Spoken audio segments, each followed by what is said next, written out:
Greetings all, and welcome to another episode of Tachyon Transmissions. I'm, of course, your host, Byron Lafayette, and I am joined by my co-host, Jordan Morris. And this is the podcast about all things Star Trek and science fiction. And we're gearing up to have, I think, a pretty fun episode where we're going to be talking about Strange New Worlds and the episode A Space Adventure Hour. But before we get to that, Jordan, would you like to guide us into our first topic that we're going to be chatting about? Absolutely, bro, Cutis. So, over the last week or two on the internet, there's been some, due to what is now the acquisition that has gone through of Skydance of Paramount, there were some rumblings about the possibility of Starfleet Academy Season 2 being in some trouble. It doesn't start filming till the end of this month, August 2025. Now that Skydance is in control, could they cancel it? Because rumor had it that the execs were not overly pleased with Season 1. Some of the rumblings online were that it was the acolyte of the Star Trek franchise, which I think everyone knows is not a good thing and not a good comparison at all. No, not at all. Yeah. So, I don't know, if they've spent so much money on sets and such. I don't know if they're going to cancel it. It seems like a waste of money unless they can write it off WB style, but it's a big write-off. Or could we see a situation similar to Prodigy, where maybe they shoot it and maybe they try to sell it off to Netflix or Amazon and try to recoup some money? So what do you think there, Byron? Man, that's a really intriguing idea, because I can definitely understand, like, now that this acquisition has gone through, I could see how Skydance and, the new CEO would be very leery of Starfleet Academy, because it's kind of in this weird situation where, you have this brand new franchise coming in right as the old administration is going out. And it's kind of like the old holdovers, I guess you could say. And I can imagine that, that they might want to start fresh, with Star Trek and kind of do their own ideas, for it, of almost like a phase 3 kind of, phase, in the sense of, like, we had classic Trek, then we had the Kurtzman era, and then now this would be something new. But I wouldn't be surprised, if maybe we saw, season 2 canceled or maybe curtailed in some way.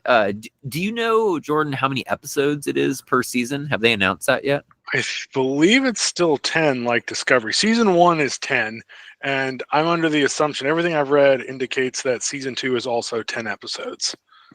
Okay, so I mean, we could see, honestly, like a curtailing of episodes, possibly, where we see 10 with Season 1, and maybe they say, hey, Season 2 is 5 now, or something like that.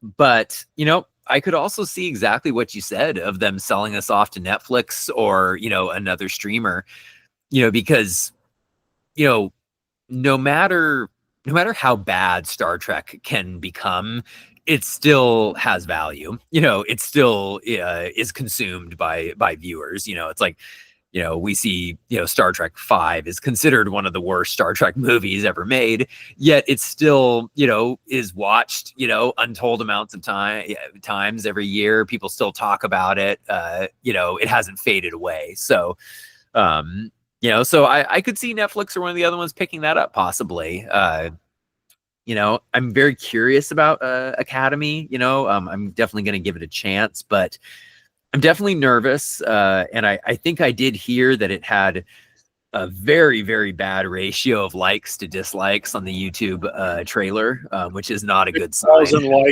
30,000, over 30,000 dislikes. Oh, that is not good, and because part of the reason why I think that's kind of as bad is because it shows there's a systemic problem, because, in all honesty, I didn't think that trailer was all that bad. I thought it was actually a pretty good trailer.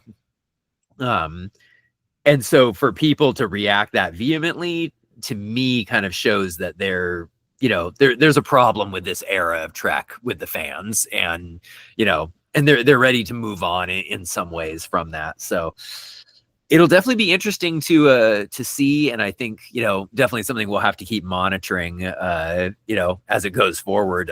In your opinion, Jordan, when do you think that we would hear something about whether it's canceled or going forward? If they don't start filming by the end of the month, we'll know something major is up. I tend to lean more that they're going to film it. I think they spent $140 million on season 1 with all the sets and such that are built. They almost have to film season 2 just to like recoup some of that money and investment. I think it's much more likely it gets sold off to Netflix if it's not a hit, or if it doesn't give the numbers that they want. Outright canceling it would be, I guess it's possible. I don't know. With that much investment, unless, like I said, they can write it off. If they can do that WB style, then That's true. Honestly, if they can, I think, like you said, this is going to be a numbers game when it comes to money, that they're going to decide of, you know, how can they recoup their investment. If it is, you know, with a write-off, they might just go ahead and do it. Or like you said, you know, if it's kind of like, hey, it's just better to at least get the product, you know. You know, in my opinion, just kind of being a, you know, with my marketing brain, just kind of thinking, you know, of what's going on, you know, with this new administration coming in, with all signs pointing to, you know, different directions that they're going to be going in with Trek, moving away from Secret Hideout, I almost can't help but wonder if it would be better to take Starfleet Academy, and instead of having it be season 1 and season 2, just making it a giant season 1. If they're going to film, you know, if they're going to film both seasons, instead of splitting it up and kind of giving that appearance of, oh, this is a canceled show because it went past, you know, it didn't go past season 2. Just make it a 20 episode season 1, you know, and say, hey, we're releasing part 1 at this point and part 2 at this point, you know, and just sell it as, hey, this is just a single storyline with a beginning, middle, and end. that's not a bad idea. Mm-hmm. That's about a bad idea. One other thing, this I think just came out either this morning, but you'll see where I'm going with this. Just bear with me. Paramount actually announced a $7.7 billion deal. They're basically going to broadcast every UFC like main event, you know, like UFC 142, all the big numbered ones that used to be, you know, it was $100 to pay-per-view it. Yes. So now they're going to be included free with Paramount Plus, which should absolutely help drive up subscriber numbers. I'm personally not a UFC fan. I don't believe Byron is either, but I know quite a few people are. So they're willing to, what we've seen already is Skydance is willing to spend money if they know they're going to recoup their investment, which on this, I think you would agree, like as many people as, I mean, every sports bar in America will normally orders every UFC fight. So so, you know, if every sports bar in America now has a Paramount Plus subscription, that's quite a large jump in subscriptions. No, absolutely. I wasn't aware of that. And that, like you said, that's going to absolutely drive subscriptions up. So, you know, but, you know, is it a case of, okay, we spent the money here, are we going to cut it elsewhere? Or is like, okay, if we think we're going to get a return on this investment, will they go ahead and spend the money? It's just curious to see, you know, their thought process on things. Absolutely. And, you know, this is, you know, squarely in the rumor category as well. But I know that Puck News had recently reported on this rumor that had been floating around that Paramount could potentially be looking to acquire Warner Brothers. And they're, you know, that set off like a chain reaction of people saying like, okay, if they acquire Warner Brothers, does that mean Paramount Plus and HBO Max would become one super streamer? Rob, that would make the most sense, though. Mm-hmm. Where would they get, after they just spent all that money for Paramount, where are they going to get the money to buy Warner Brothers? Unless there's another secret partner we're not aware of, but that would be it would be a big thing, you know, like it would be a huge, like absolutely massive acquisition. there was also a few other rumors too about potentially David Zaslav maybe spinning off parts of Warner Brothers, for sale. So it'd almost be like, this wasn't part of the rumor, but this would be like an example of like him saying, "Hey, Paramount, do you want to buy DC Studios? Or do you want to buy HBO Max? Or something like that." Because they are breaking it up into two. It's funny, they're breaking it up like Paramount and Viacom were together, then separate. Now they were together again. Then Warner Brothers Discovery was two separate companies that became one, and now they've basically separated it back to what it was, a decade ago already. So that's a good point. Like if it's to buy a portion of it, that's a lot more feasible for sure. Mm-hmm. Absolutely, because Warner Brothers has been doing pretty well in the film market over this last year, so their price is definitely going to be high currently. So yeah, so it'll be definitely something we'll keep following for all of you who are listening, and we'll let you know the moment that we hear anything and add our speculation and our analysis to it. Well, Jordan, are you ready to get into a space adventure hour? I guess I'm as ready as I'll ever be. Let me get into my costume, my period attire. Yes. I don't think I'm going to adopt the accent. No. I may try to walk over my chair backwards, though. Yeah, yes. We both absolutely have to do the Riker maneuver. I will swing my my leg over my laptop here. I think going into this, before we start, because I don't want people to think that we, are like some other podcasts and other shows, that just love to hate on Trek or whatever. Like, both Jordan and I are massive Star Trek fans. We love the franchise and the IP, and more often than not, we find more to love about Star Trek than to dislike about it. And I think I can say confidently, Jordan, from our conversations, that A Space Adventure Hour was actually one of our most anticipated episodes this season. I don't think I'm off in saying that. No, I mean, you have a murder mystery directed by Jonathan Frakes in some early prototype version of the holodeck. I'm like, okay, I mean, you talk about piquing a Trek fan's interest. There's not much more you can do to Uh-huh. Absolutely. So I guess before we get into our discussion of it, do you want to give us a quick overview of what this episode was leading into for those who are listening? So yeah, the Enterprise is studying, trying to remember, pulsar, quasar, some sort of stellar phenomenon, and they have also been tasked to test what they are referring to as the rec room, the recreation room, which appears on Star Trek the Animated Series. And as I believe number 1 mentions, the rec room is short for, it's a nickname for their holodeck. And they chose La'an to test it because of her experience with battle simulators and her, powers of deduction.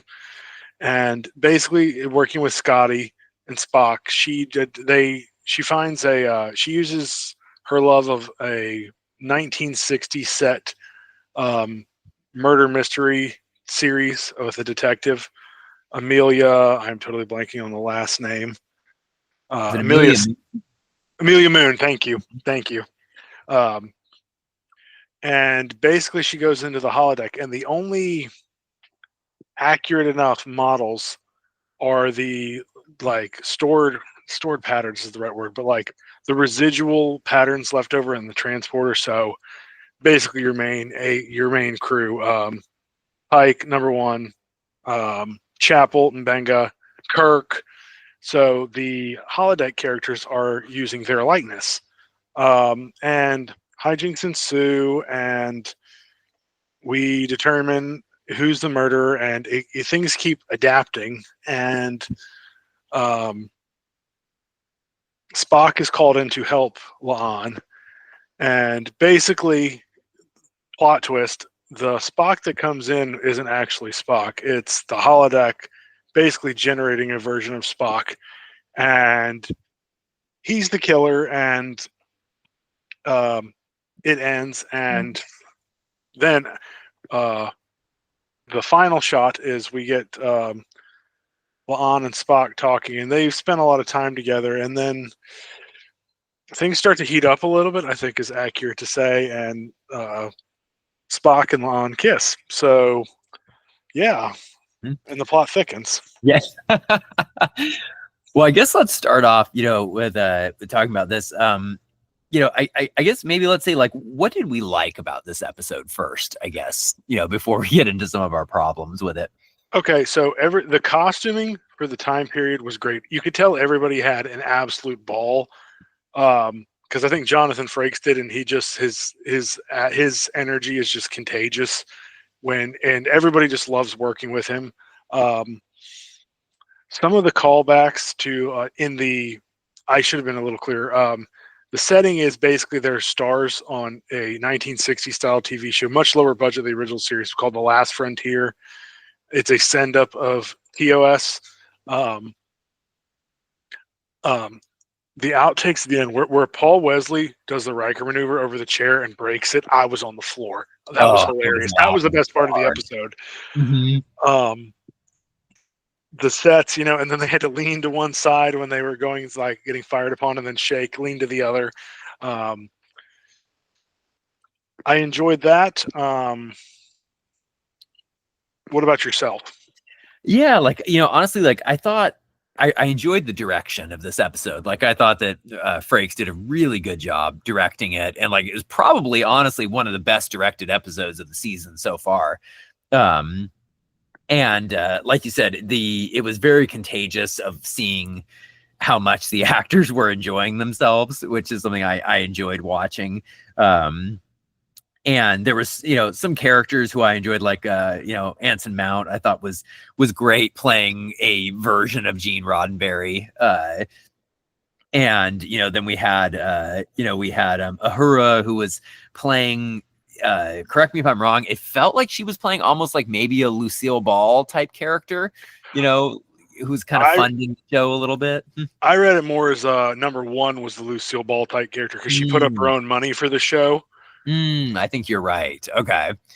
Yeah. So, I enjoyed those aspects of it. And like you said, the outtakes at the end were probably my favorite part of the episode. It was really funny seeing them, because it was, you can always tell, something is good in a show when you don't know if it's real or not. And I couldn't tell at the end if those outtakes were all scripted outtakes or if they were actually real outtakes. And I think that's what kind of made them so good, honestly. Absolutely. Mm-hmm.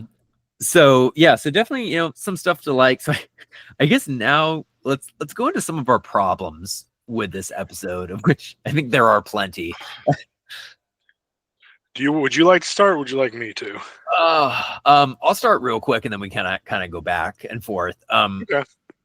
My number one issue with this episode was the script. Like I said, the actors were not the problem. The set was not the problem. The costuming, the direction, none of that was the problem, to me at least.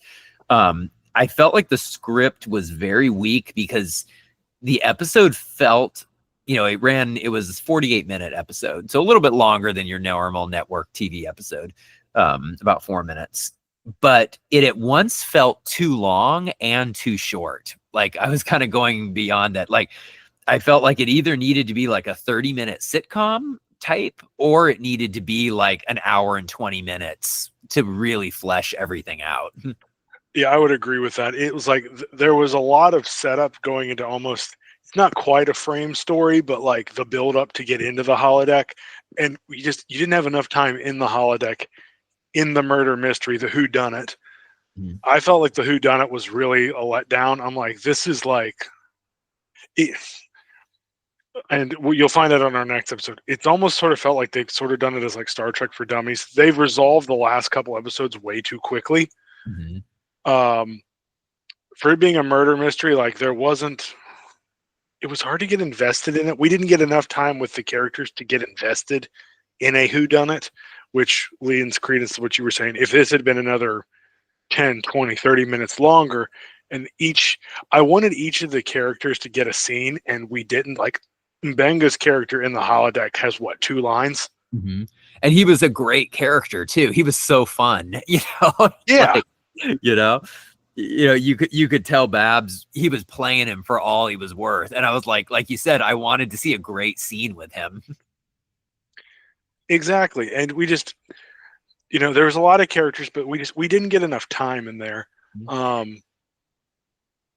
absolutely. And like I felt like, they the best that I can almost describe it as is this episode felt like a case of getting high on your own supply.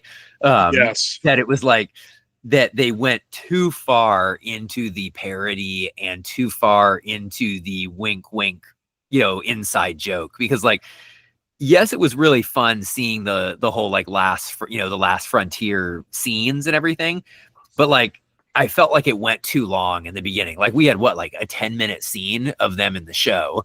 And, I think I would have preferred to jump right into the murder mystery and maybe have either flashbacks of the last frontier, or maybe they're watching scenes of it on a screen during the murder mystery to be able to like figure out clues or something. And you see bits and pieces of it, and save the last frontier elements maybe for the outtakes. I don't know. That's just my own opinion, but this honestly probably would have made a really good 2-parter.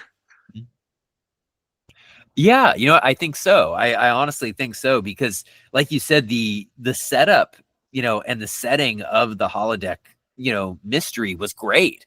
And I, when it started, I was like, oh man, this is going to be a lot of fun. And I was like totally in on like, yeah, let's follow the line of this, of this mystery. But like you said, it just it didn't go anywhere. And another issue that I had, and I'm curious to hear your thoughts on this one. One of the issues that I had was I did not like that La'an and Spock were the only ones in the holodeck. I would have preferred if the entire crew was taking part in this experiment. And almost like it was like a game of Clue, like kind of like a game of Clue in a sense. And maybe, there's I don't know, maybe there's some sort of twist or something where the holodeck is introducing characters, and maybe some characters you think are real, almost like Spock, are not real, and they were incapacitated by the holodeck. I don't know, just me spitballing, but like I would have liked more real characters in the holodeck and seeing their reactions. I didn't have a problem with how they did it, but I think if you were, let's put ourselves in the character's shoes. If you were assessing a holodeck, you would want multiple points of view, not one. So you would have a team in there conducting their analysis to get multiple viewpoints versus just that of one officer.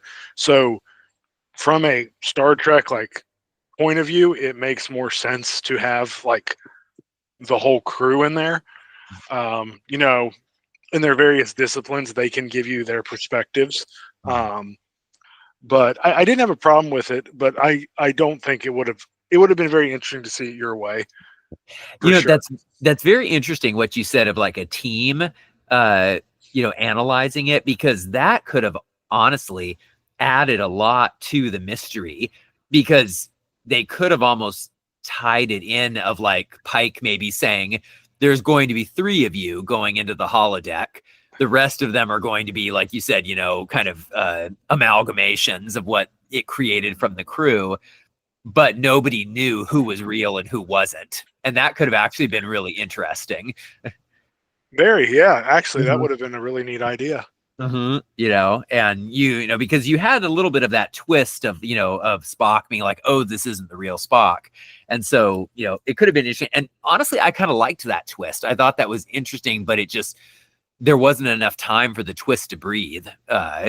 No, it was like, it hits you so fast. You're like, oh, what? Oh. Now, were you expecting, and maybe this was just me expecting another twist, but were you expecting the holodeck Spock to try and kill La'an after she reveals who it is? I'll be honest, it happened so fast, and it was almost so. It wasn't even really a twist. It didn't even hit me like a twist. It was just like, it felt like it came out of left field. I hate when I can see the twist coming, So I didn't see it coming, but I'm like, once I watched it the second time, I'm like, oh, there's plenty of clues. But it was just like,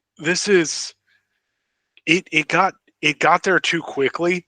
Mhm. I'm just like, I was honestly more like, huh? Like, really? I didn't even really think about it, to be honest with you. Well, and then it was such a shock that I was like, when it happened, I was like, oh wait, the mystery's over now. It was Exactly. it's like, there was no climax, to it. And it was strange because it was, I get that we've had, quite a few holodeck, adventures over the course of, the IP. We've had the excellent My Man Bashir, Elementary near data. Yes, exactly. Like we've had some really good ones in there, and it almost felt like maybe they felt like, oh, we have to do something different. We have to add a twist in there because we've already done stories like this. But sometimes it's just about doing a similar story, but just telling it really well. Yeah, exactly. And I don't know. I felt like they were so busy trying to do something different. If the holodeck is this smart 100 years before it creates Moriarty, then like there should have been a safeguard in place. So, oh, you can't make a nemesis equal of Data once they get to Next Generation. They're almost writing themselves into a corner because they're just like, they're so busy trying to do something different. They're not seeing like, maybe I'm being a bit of a canon Nazi, but it's like, okay, hold up. Like, if it's that adaptive and that smart now, like, try to fit it in the canon of things. It didn't break canon, but stretching is a good word. It's sort of like, really? Like, I don't know. Now, have you heard the one theory about the holodeck with Spock? That there's some people who are wondering if they are going to use the holodeck Spock that was created as a way to bring Ethan Peck in as a guest star to Starfleet Academy to have him interact with the Discovery crew again. And I don't know. It was an interesting theory. I don't know if there's any truth to it whatsoever. But what do you think about that? It's an interesting theory. I think it's a bit far-fetched, to be honest. Maybe eventually, because if you go down that road, because basically by that logic, and maybe like, you could have holodeck versions or holographic versions of William Shatner, Patrick Stewart, Kate Mulgrew.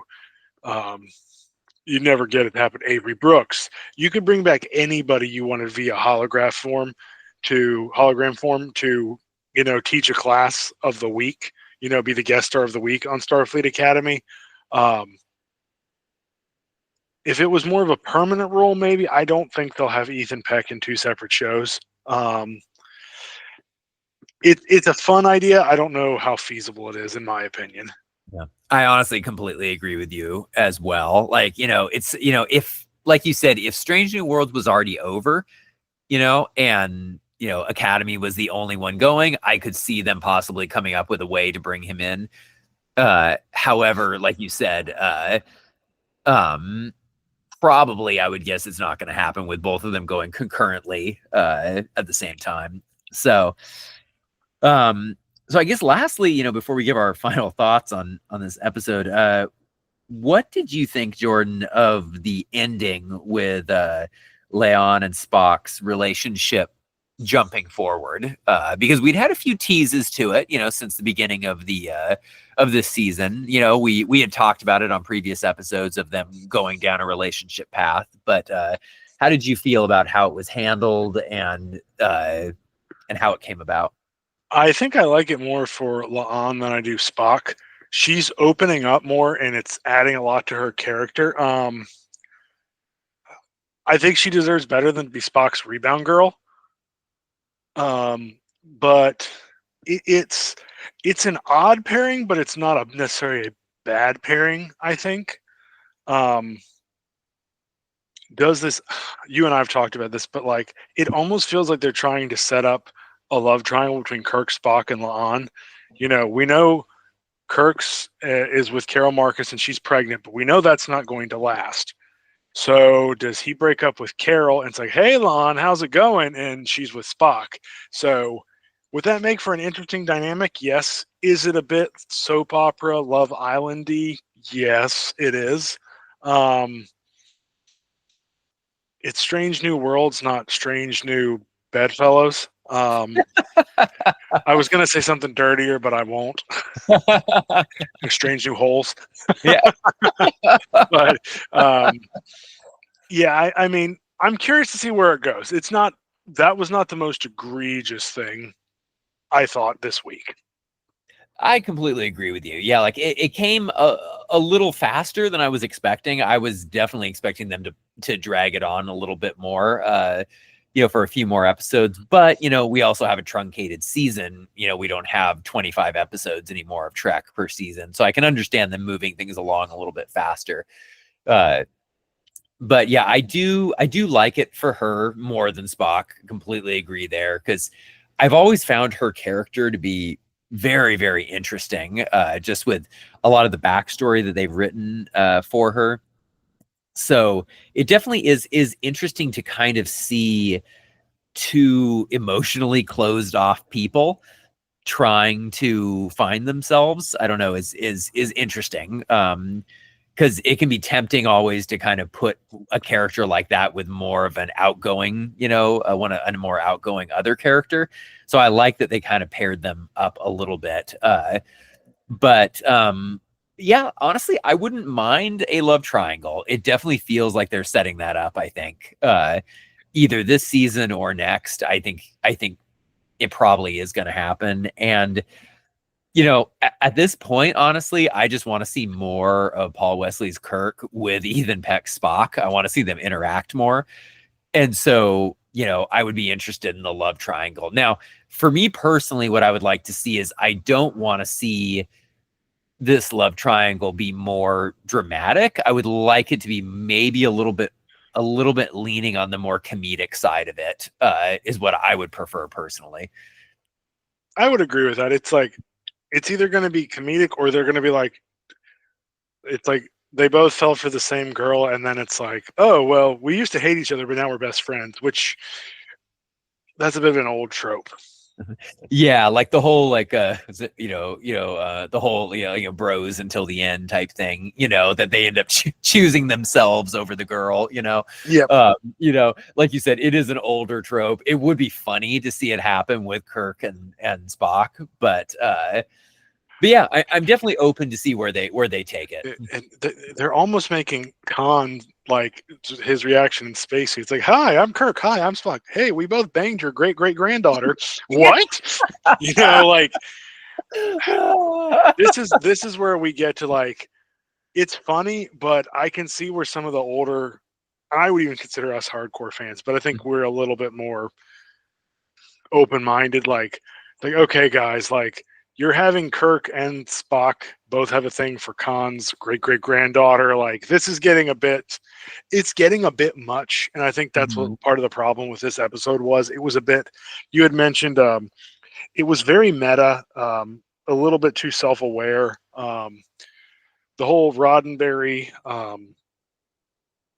type character with Anson Mount playing, and Paul Wesley's Shatner impersonation, it almost felt, I don't think they intended it this way. I know a lot of people online have said this. It almost felt almost mocking, like they were making fun of the original series.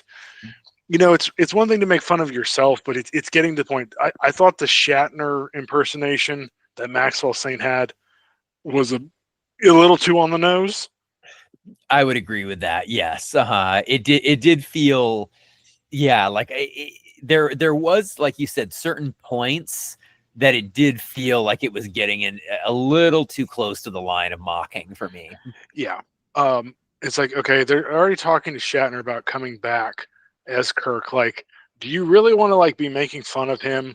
Like, whether it's Paul Wesley's Maxwell Saint doing a Shatner, like, line delivery, or then just sort of like him being overly dramatic about, well, he has all the good lines and da-da-da-da, and saying 2 or 3 words at a time. Like, there's no need for that. I don't think they meant it. I think they just took it a little too far. I agree. Like if they had wanted to kind of go more the direction of making fun, I almost would have preferred it if they would have had it be almost like the next generation instead of the original series. Or like, don't pick out a specific single actor. Like, Mhm. no, have Paul Wesley's characters like, I want to do a barrel roll onto the bridge, where he like Kirk would have done. That would have been funny. Where Uh-huh. it was sort of hamming it up, but not so clearly directed at Shatner and like his character, because they said he was difficult on the original series. He would take a lot of the lines for himself.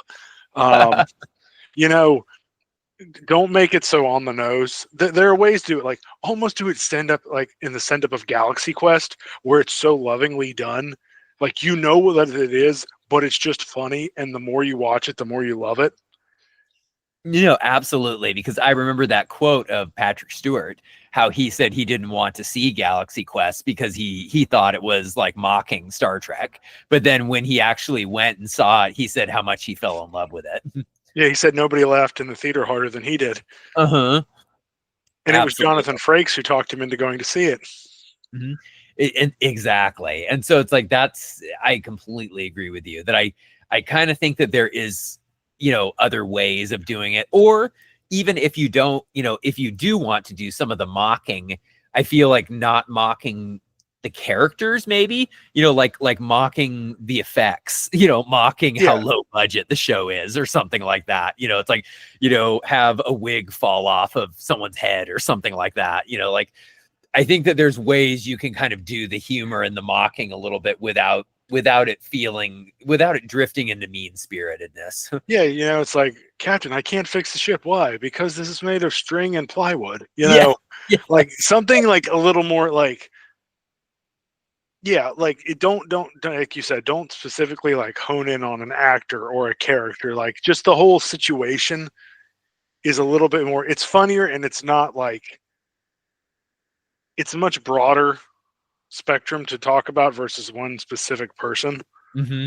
Exactly. And I think the best example of poking fun without actually being, mean-spirited was the Riker maneuver with Paul Oh my Wesley. God, It that was was so fun. hilarious. Uh-huh. That was a perfect example of how you could do it with it being really good. So, or they could have had someone like the doors didn't open fast enough that someone ran into the door, or there's a gazillion Next Generation outtakes where Michael Dorn couldn't get his gate right and either crashed into the door or he went too slow and the doors chopped on him, and that would have been funny. exactly. See, that would have been really funny to do that kind of thing. And like you said, maybe, not focusing even in on any one series. Even they could have done an amalgamation of several Star Trek series together. It's like, you imagine Paul Wesley in a bald cap with a British accent. It's like, Oh my God, that would have been hilarious. Where he's playing in it, he's the actor character is British. Oh my God, that would have been hilarious. that would have been so funny to like do something like that. Like, I think there's a lot of poking fun specifically at TOS. I don't know. It felt a little low hanging fruit. I think that there could have been more cleverness. Yeah, it's like, up your quality. Like it goes back to what you said with the script problems. They went for low brows, not the right word, but low hanging fruit is better. It's like, you guys are better writers than this. Beef this up a little bit. You can come up with better jokes. Mm-hmm. Absolutely, because we've seen in previous seasons how they're able to turn ridiculous situations into well written. I mean, just the musical episode we thought was going to be terrible, Oh, it was delightful, yeah. Yeah, and it turned out, it was delightful. It was so much fun. It captured Trek perfectly, and so it's like, so we know they can do better. Agreed. Well, where would you, on a scale of 1 to 10, how many stars would you give this episode? Oh, that's a good question. It's not terrible. It sounds like we hate this. We didn't. This is more of the case of, I'm not mad at you, I'm disappointed in you. because our expectations were this was hyped up. This is where you have to be careful hyping things up and letting things hype you up.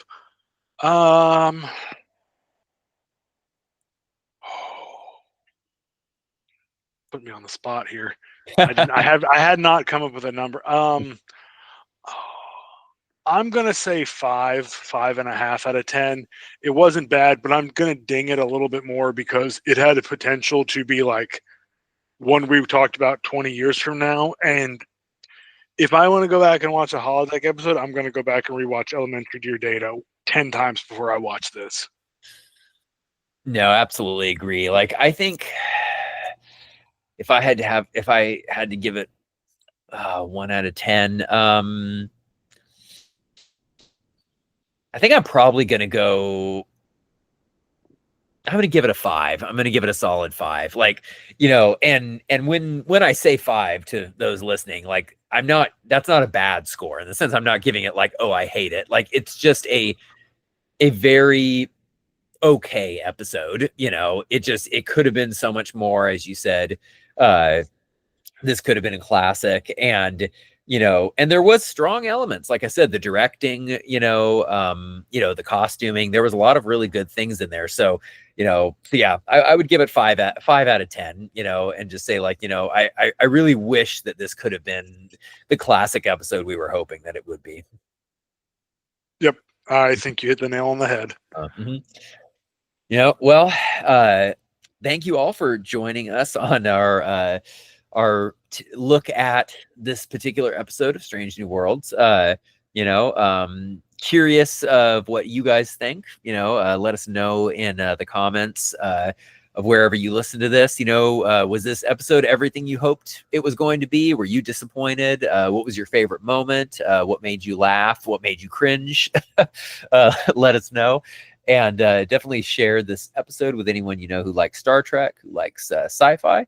And we hope that you all join us for next week's episode, which is going to be a very interesting one, where Star Trek descends again into more of horror. And so it's definitely one that you're not going to want to miss. So definitely like and subscribe, and we will all see you next week.